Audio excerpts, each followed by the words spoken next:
Bidik Lovers, terkait tentang calon kepala daerah di Aceh harus orang Aceh asli, maka antropolog Universitas Malikus Saleh Teku Kemal Fasha mempertanyakan definisi orang Aceh yang menjadi syarat calon kepala daerah di Aceh.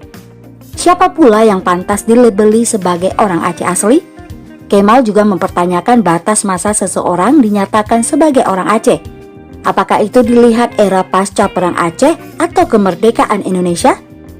Kemal mengatakan sampai sekitar 1950-an, banyak etnis Cina, Punjab, Gujarat, dan Tamil datang ke Aceh dan kawin-mengawin dengan masyarakat lokal.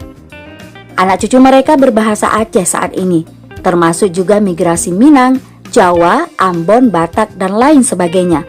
Bahkan saat ini mereka marah kalau disebut etnis nenek buyut mereka karena mereka lahir di sini.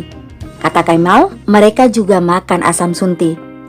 Kemal juga mengatakan konsep orang Aceh asli ini meniru konsep Undang-Undang Otonomi Khusus Papua, Undang-Undang Nomor 21 Tahun 2001. Aturan ini menyatakan bahwa calon yang bisa mengikuti pemilihan kepala daerah adalah orang Papua asli saat itu. Namun di Papua hal itu lebih mudah dibuktikan karena Papua berasal dari ras Melanesia. Mereka memiliki struktur sosiobiologis yang khas seperti kulit hitam dan rambut keriting. Sedangkan di Aceh, hal ini sulit dibuktikan. Dia mencontohkan kalau disebutkan orang Aceh asli adalah orang yang berbahasa Aceh.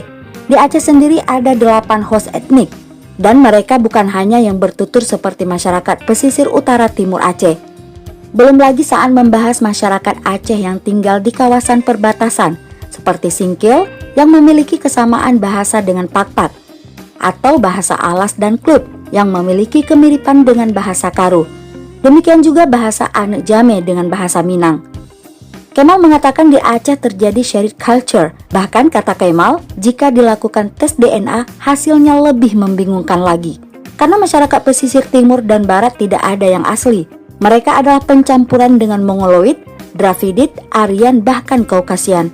Bahkan di tengah masyarakat ada pemahaman bahwa Aceh adalah akronomi dari Arab, Cina, Eropa, dan Hindustan. Sebelum Islam datang, kata Kemal, peradaban Hinduisme dan Buddhisme pernah menjadi panduan hidup masyarakat Aceh. Bahkan, sinkretisme itu masih dapat dijumpai di Aceh saat ini. Bagaimana menurut Anda, Bidik Lovers? Apakah persyaratan yang jadi calon kepala daerah di Aceh harus orang Aceh asli? Komen ya, dan jangan lupa subscribe, like, dan share, dan juga hidupkan lonceng notifikasinya ya.